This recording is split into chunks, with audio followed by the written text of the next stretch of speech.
Welcome to Tika Talks, as she touches on everyday topics and issues in our lives, encouraging and uplifting. And now, without further ado, introducing Tika Talks.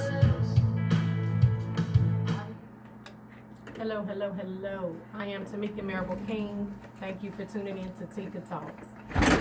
So, Happy New Year, everybody. It is now 2018, and I am feeling happy and blessed to be here. Let's jump right in, okay?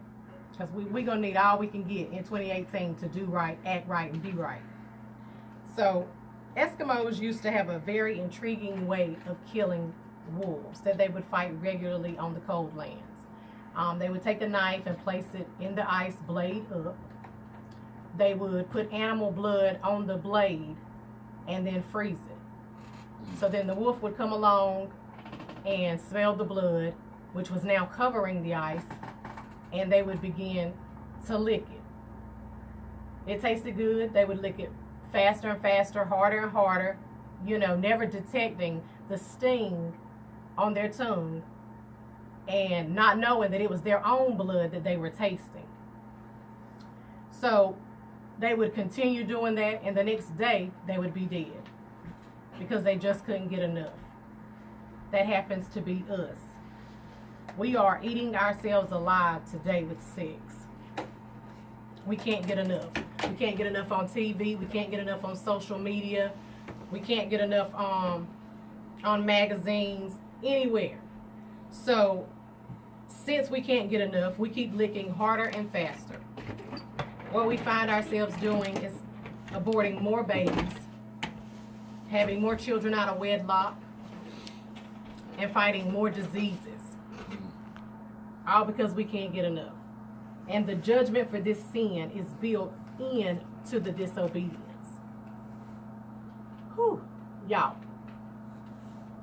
We need to get a clearer perspective of what it means to be sexually active when we should not be.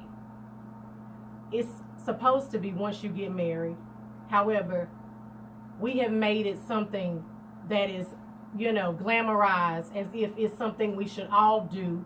And I would say in our communities, it's done fairly early.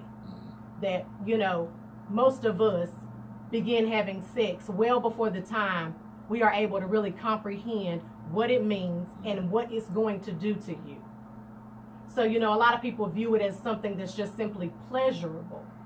And so it's all about the physical. But it's a whole lot deeper than that, because sex is actually a spiritual thing. It is meant to tie two souls together. You intertwine with someone. And so when somebody speaks about a soul tie, that's the linkage between two people in the spiritual realm. And so we hear negative remarks regarding soul ties, and you need to break soul ties, so on and so forth, all because you're connected to someone that you need to be disconnected from. Truthfully, the soul tie should be with your soul mate. We've got to stop making these bad calls based on the physical when it comes to sex. The strongholds that we have, or that we deal with or experience because of our sexual activity. In sex ed class back in the day, when you took your sexual education class, they told you that once you had sex with an individual, you were going to be having sex with the people they had sex with, and the people they had sex with, and the people they had sex with, right? So that's all spiritual, although they didn't necessarily say so. So you think to yourself, in some cases, for some people, in the relationships that they're in, their relationships are not functioning because they are still connected to something that they're not even connected to. I hope you're following me. So some, sex will make you cheat. Sex will make you lie. Sex will make you betray friends and family. It's powerful, and it's power in the worst way. People lose control behind sex. You're willing to fight someone over what you are in bondage over. You're so connected to them, so you feel, because of a sexual connection. And truthfully, it's just self-destruction. We're not teaching our children to honor themselves, love themselves, and care for themselves. We need to encourage them to wait. And we need to encourage them to love who they are. And so because we lack love and self-worth in our communities and in our families, our children lack it because we don't have it to even give to them. So we've got to start working on ourselves so that we can then help them be who they're supposed to be, so that they honor themselves and they honor their bodies, and they're not having sex with any and everybody because they're not meant to. Because they're not meant to be, connected and linked and having these soul ties with the wrong people. Sometimes we even act differently after a sexual encounter. You take on, you can't see with the natural eye what someone has going on internally. So then you connect yourself to the demons that they are struggling with. And so now you are beginning to act like a total FOOL, and you don't even know why. You're saying and doing things that you wouldn't say or normally do, all because you have laid down and had sex with someone who you should not have had sex with anyway. But again, it's glamorized, and it's, we're just made to think, oh, it's okay. The less you wear, the better you look. I beg to differ. Teach your children to be classy, to teach your boys not to be groping and grabbing on women, and then teach your girls to have respect for themselves and to not be taking every selfie with their tongue hanging out, their chest showing, or their bottom up in the air. That's not self-love, It's not self-respect. And I just feel like we minimize the importance of caring for ourselves in that way. And so, like I said, we go about having sex with these different people and taking on these different spirits and struggling in so many different ways. And it really sucks. It hurts, to witness people go through when somebody should be disconnected from you, but you're so torn and you continue to stay dealing with that individual, although it's not good for you, it's not healthy, it's not conducive to something better for yourself. The connection you have, that spiritual soul tie that you are struggling with, is why you keep going back when you need to walk away. Why you keep on, you can't figure it out. Sex will have you up in the middle of the night going somewhere you shouldn't be going, doing things you should not be doing. It's powerful, and it holds a lot of people hostage for many, many years. You can be married and have a horrible connection with your spouse, and you don't even know why, and you're still connected to other people sexually that you were having sex with before your marriage. So you got to begin to pray and ask God to separate you, to disconnect all soul ties that you might have had prior to where you are right now. I'm telling you, it is going to change your life.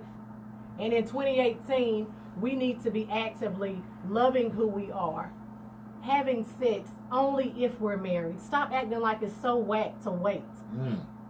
We encourage each other. Oh, you're still a virgin. You laugh, you clown people because they are choosing to save themselves for marriage.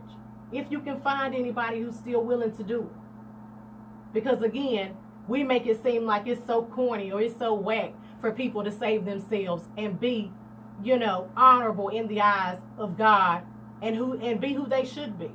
This is who we should be. And then we wouldn't have so much, so many casualties just from having casual sex. One night stands, and you get pregnant and have a child, and then this person is not available to you, or this person can't parent, all because they really weren't ready to parent anyway. But again, we have to learn to love who we are. And when we begin to love who we are, we're going to do things differently. We're going to choose ourselves over other people. And then you won't be stuck on, let me just, I'm going to go ahead and do this based on the opinions of other people. Because sometimes we don't even want to go there. And we go there because we want to be accepted. We want to be liked. We want to, we want validation or approval from other people that we don't even need. But again, if you have self-worth and you love who you are, you won't need that validation from somebody else.